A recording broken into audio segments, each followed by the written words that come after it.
All right, ladies and gentlemen, welcome back to the program. Paul Harrell here. Thank you so much for being with us today.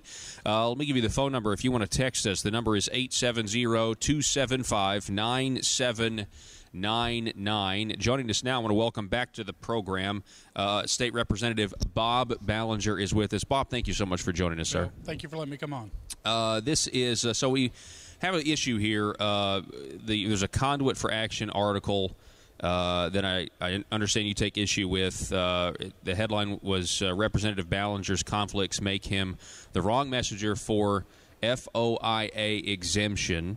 And some of the details in here, talk about the law firm that you work for, Ecclesia College, and that sort of thing. But I just wanted you to have the opportunity to come on and address some of the issues that you have with us, so you can go ahead and. Sure. Well, I mean, this is the thing is that it's totally an attack piece. Not because what it says is not true, it's because the way they say it try to lead to something that is totally not true. And frankly, they know it. And I would say the headline itself is not true because there's no conflicts. There's no legal conflicts there. And any perceived conflicts is created by the article and by putting that out in such a way that makes it seem like that there is some sort of conflict. So I've represented Ecclesia College in the past with different things. It's Northwest Arkansas. They're a conservative Christian institution that frankly I think are being unfairly targeted right now is what's happening. And I mean, I totally get. I mean, the headlines they look like it, but I really feel like they've been used in some other people's illegal schemes, and they probably should have been more aware of what was going on. But that's not. I mean, it's not nothing illegal. But having said that, I've represented them as my client in the past, but I'm a private attorney. I'm a guy just trying to make a living and try to feed my family and trying to do take care of business and doing so in such a way that I've in fact given the college a break because of the fact that they are a ministry and some of the stuff that I've done for them. And so that is, I mean, but that has nothing to do with this bill. So they're trying to tie it in with this bill as if there's some sort of conflict for me to run this bill when there's no conflict at all. This bill only deals with government attorneys. And then on top of it, no one even knows what the bill does. The bill, the reason why I even got involved in this is to amend it, to constrict it down, to pull it down, to make it where it only does what most people consider to be reasonable in making it where a government attorney who's working for the taxpayer has the ability to represent the taxpayer in such a way that's fair, that justice can be served. And I don't think anybody's opposed to that. Well, I guess the issue is, and I'm glad that you say there's nothing in the piece that's factually inaccurate, but one of the things that it brings up... But there's a lot in the piece that is misleading. Okay. Well, let's come to that. Let's come back to that okay. Claim. Let's just talk about the fact that the headline itself is factually inaccurate. Ecclesia, okay, Ecclesia. I know. I'm trying to get that right.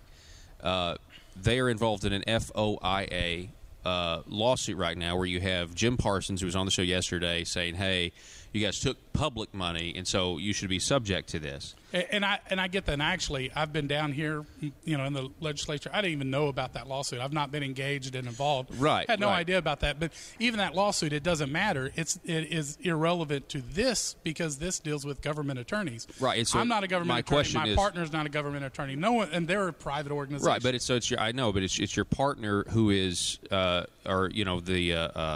law firm you work for. They're on this case with the FOIA dispute.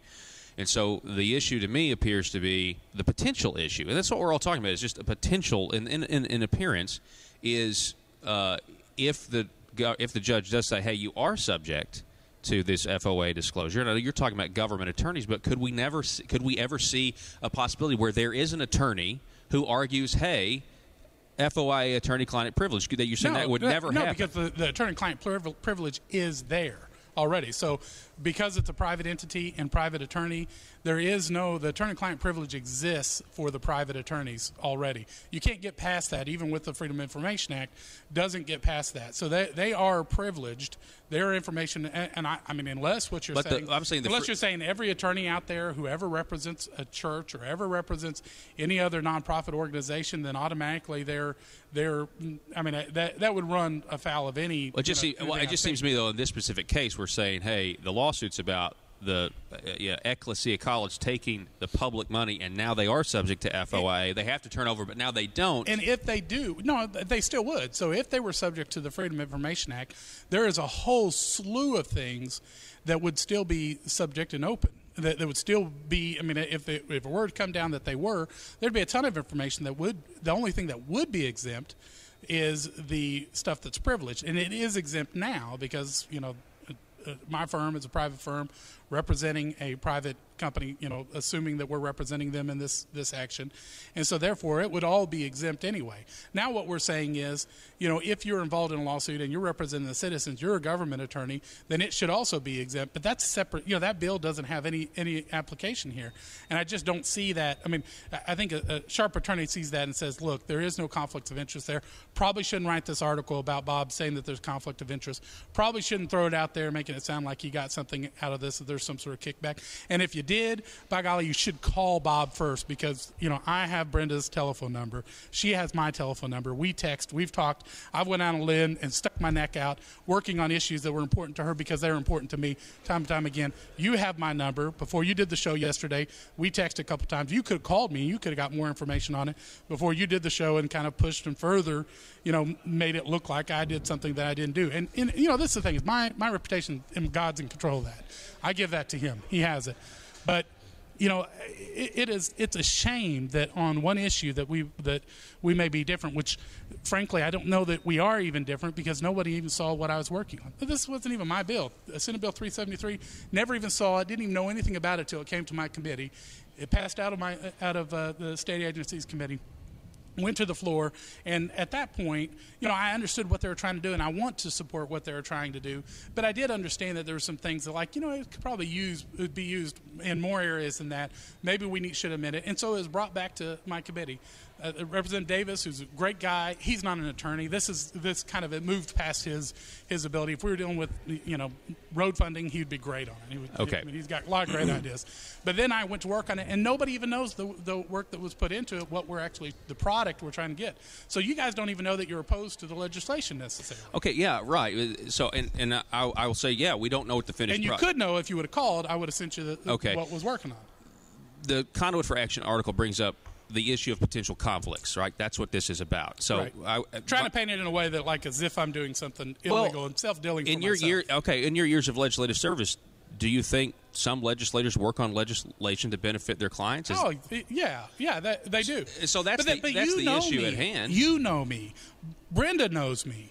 And if you ever thought that I sold my soul and I'm going to start selling out to do bad stuff, you call me. That's what you do. I mean, if we're going that's what a friend would do, is they'd say, okay, tell me about what's going on here. And I totally get it. Hey, I get the fact that there are some crooks down here, and hold me accountable to make sure I'm not a crook. It's just that's where you start with the text to say, okay, this was brought to my attention. Well, and I told you yesterday, though. I told you, say, hey, this doesn't look good. This doesn't pass the smell test when you have your firm representing this college and the FOIA. The issue is FOIA. You're working on amending FOIA. But this FOIA has nothing to do with that lawsuit. No connection at all. None. But I have just said, I've just laid out a scenario where I think an attorney might argue that it does. But you're wrong, and I can explain that. And in fact, I did just explain that.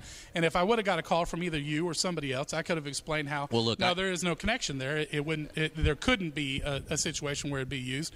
And that's why, if we're friends, you call me and you say, okay, this is what's coming up. Unless your point is to make an attack to try to hurt me and my reputation, to try to build something. If that is the point, well, you sneak up on someone, you surprise them. Well, look. And so that's disappointing after. Well, number one, I had nothing to do. I had nothing to do with the. I know you don't. Now, yesterday, the radio interview, you did have something to do with that. With Jim Parsons. Is that what you're talking about? That's right. Yeah, I wanted to have Jim on because he actually is one of the ones that... You could have at one point said, now let me say this. I've never known anything but Bob to show integrity, even to his own hurt. Even politically, he's willing to sell out because he's willing to do the right thing. You didn't say that, and you know that's true. Although, I also understand that people have constituencies they work for. I work for the people who elected me, and so it's hard to do some of those things sometimes, and I get it. But, it is disappointing that didn't happen. The stuff that's laid out in the article, though, you do say you don't there's nothing factually inaccurate that's in the article. I actually hadn't went back and read the whole article, but what I will say is totally factually accurate is what they're trying to do with the article. I have represented Ecclesia College, a Christian work college up in Northwest Arkansas, full of great people who are just working real hard to try to get something done that probably were duped by legislators. I have represented them. There is GIF. Oh, by the way, the GIF money that came from my district was like at the very bottom of the heap. There were, almost every Northwest Arkansas legislator gave more. Money went to them. The reason why money went to them is because they're a work college that helps represent folks in Springdale. My district includes part of Springdale. Okay. There is good reason. I mean, I look at College of the Ozarks and I think, man, College of the Ozarks, it'd be great to have a college like that in Arkansas. And that is what Ecclesia College is trying to do. They have a great vision, and we're working hard trying to get there with really a great mission that they're trying to do, and that was what I looked at, and so that's a true statement. I have represented them, but that makes sense that I represent them. They're conservative Christians who. Well, let me ask you this: on the land purchase, as an attorney, did you? And there's not necessarily anything wrong with this, but did you do the title work for the land purchase?